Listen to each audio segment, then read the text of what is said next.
Il y a quelques années, quand j'ai découvert Esprit criminel, j'étais fasciné par un des personnages de cette série, et ce personnage-là, c'était Reed.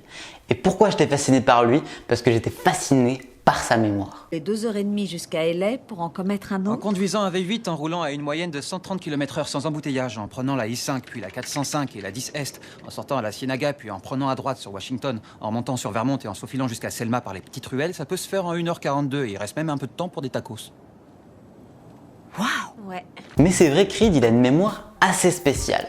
Reed, il a une mémoire eidétique, c'est-à-dire qu'il retient tout ce qu'il voit. Mais est-ce que c'est vraiment utile? Est-ce que c'est vraiment utile pour nous tous de retenir tout ce qu'on voit? Évidemment que non. Alors, dans quel cas ça va nous être utile de retenir une information ou une autre? Et surtout, comment on va faire, comment le commun des mortels comme nous va faire pour retenir une information, des informations dont on a vraiment besoin? Il y a deux cas de figure dans lesquels c'est pas vraiment utile d'apprendre une information. Par exemple, le premier cas, c'est quand une information n'est pas vraiment utile en soi. Par exemple, apprendre des informations en culture générale. Donc par exemple, la capitale d'un pays, le nom d'un fleuve. Les informations ne sont pas utiles en soi, elles ne vont pas nous servir à grand chose, à part si on est vraiment un spécialiste de la question. Il y a un autre cas de figure dans lequel l'information n'est pas vraiment utile, c'est quand une information n'est pas utile dans le moment présent ou dans les quelques mois qui vont suivre. Et en plus, dans ce cas de figure-là, l'information va être rapidement oubliée parce que le cerveau fait le tri. Et oui, si vous avez plein d'informations, il fait le tri des informations qui vont être utiles, qu'il va pouvoir garder, qu'il va devoir garder, et des informations qui sont inutiles au quotidien, qu'il va pouvoir jeter. Donc c'est pour ça que c'est important déjà de se concentrer sur les informations qu'on veut avoir, qui vont vraiment nous être utiles dans le moment présent ou dans les quelques mois qui vont suivre. J'imagine que vous avez déjà compris, les informations qui vont nous être utiles au final dans le moment présent ou dans les quelques mois qui vont suivre, ça va être les informations pratiques du quotidien et les informations qui vont nous servir dans un temps assez restreint. Donc qu'est-ce que ça peut être ces informations? Est-ce qu'il y a vraiment des informations qui vont nous servir dans le moment présent? Le premier type d'information qui est une sorte de socle commun, une sorte de socle général, c'est la langue. Évidemment, si vous oubliez les mots rien que dans votre langue natale, vous ne pouvez plus communiquer. Donc apprendre les mots, apprendre du vocabulaire, comprendre notre vocabulaire et se souvenir de notre vocabulaire, c'est vraiment fondamental simplement pour la vie en général. Mais aussi apprendre du langage d'autres langues pour pouvoir communiquer avec des gens qui n'ont pas en mémoire les mêmes mots que nous et du coup la même langue que nous. On pourra même aller jusqu'à ajouter le langage des mathématiques qui rentre totalement dans la catégorie d'un langage universel pour le coup. En plus de ça, il y a toutes les informations qui vont être spécifiques à chacun. Par exemple, si vous êtes médecin, évidemment, vous n'allez pas arriver à une opération et regarder votre to-do list pour savoir comment opérer votre patient. Vous allez d'abord devoir apprendre en amont. Donc toutes les informations qui vont devoir être utilisées dans le moment présent, qui vont devoir être utilisées en finale en urgence, sont importantes d'avoir en mémoire. Le reste des informations qui ne sont pas à avoir en urgence, vous pouvez les stocker quelque part, les écrire, mais vous n'avez pas besoin de les avoir vraiment en mémoire. Parce que vous pouvez tout simplement les reconsulter si besoin. Évidemment, c'est quelque chose que vous répétez tous les jours, autant avoir le process en mémoire. Comme ça, c'est plus utile et c'est plus pratique. Mais c'est pas vraiment urgent comme tâche, c'est pas absolument utile de l'avoir en mémoire. Venons-en aux faits, venons-en aux techniques qui vont nous permettre de retenir plus facilement. Est-ce qu'on va réussir à retenir aussi bien que Reed? La première technique, c'est la technique de la mnémotechnie. Par exemple, la phrase que vous connaissez sûrement « mais où est donc Ornicard ?» Ça va vous permettre de retenir toutes les conjonctions de coordination. Ça, c'est une phrase qu'on connaît tous, qu'on nous a rabâché tout au long de notre scolarité, au moins au collège et en primaire.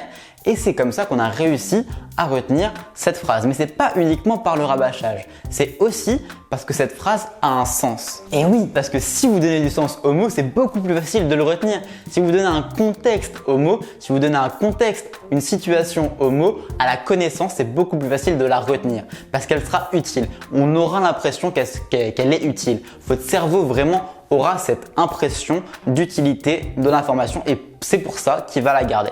Et c'est pour ça qu'il va la garder en profondeur de notre mémoire à long terme. Par exemple, moi j'utilise cette technique pour retenir les verbes irréguliers en anglais. Par exemple, pour le mot catch, j'imagine simplement quelqu'un qui est en train de faire du catch et qui est attrapé. Du coup, c'est catch, attrapé. Et j'utilise aussi cette technique pour le mot strike. Donc j'imagine quelqu'un qui est au bowling, qui est en train de lancer sa boule et tac, les boules, elles tapent l'acquis, elles frappent l'acquis. Et c'est comme ça que je retiens le mot frapper pour l'anglais. Donc ça, c'est vraiment des outils qui sont utiles, par exemple dans le cas de la langue. Le deuxième outil qui est vraiment utile, c'est la répétition. Et pas la répétition n'importe comment, c'est la répétition espacée. Par exemple, si vous voulez apprendre l'anglais, la meilleure moyen de faire, c'est d'avoir une répétition qui est espacée dans le temps.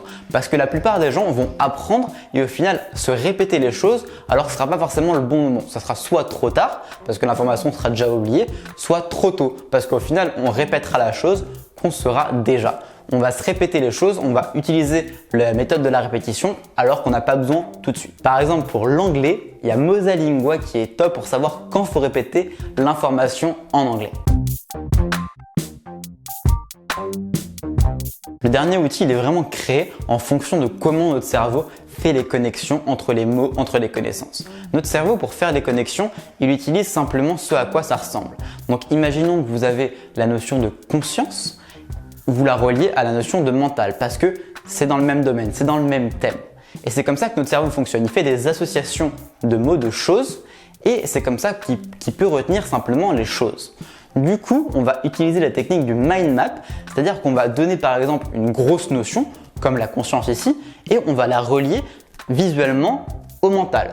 Puis on va pouvoir la relier à la pensée, aux émotions, au moment présent, à la méditation, etc. Et vous allez pouvoir du coup relier toutes ces notions visuellement et ça va du coup les relier psychologiquement derrière à toutes ces notions connexes. Et ensuite, on va pouvoir décomposer même les petites notions, les sous-notions, les sous-thèmes pour pouvoir en plus aller derrière, connecter encore plus de notions. Et du coup, psychologiquement, vous allez pouvoir connecter tous ces points, toutes ces notions et pouvoir les retenir beaucoup plus facilement, les associer tout simplement beaucoup plus facilement et les retenir du coup beaucoup plus facilement dans le temps et sur le long terme. Voilà, en ce moment je voulais vous dire que je vous propose une formation totalement offerte sur le mental, juste en dessous, tout en haut de la description. Je ne sais pas combien de temps je vais la laisser offerte, ça dépendra du nombre d'inscrits, mais si ça vous intéresse, je vous laisse juste en dessous, aller cliquer et aller voir si ça vous intéresse, aller voir ce que vous pouvez apprendre sur le mental pour vous, pour votre quotidien et tout simplement pour l'information ou pour justement avoir quelque chose d'utile pour tous les jours sur votre mental. Je vous laisse également vous abonner à la chaîne si cette vidéo vous a intéressé, si cette vidéo vous a plu et si vous voulez avoir surtout plein de vidéos sur le mental une fois par semaine minimum, voire 2 fois par semaine. Et je vous laisse également commenter si vous avez une question particulière, une suggestion particulière de vidéo. N'oubliez pas surtout de lâcher un gros pouce bleu et je vous dis à très bientôt. N'oubliez pas que la transformation découle de l'action. Allez, ciao!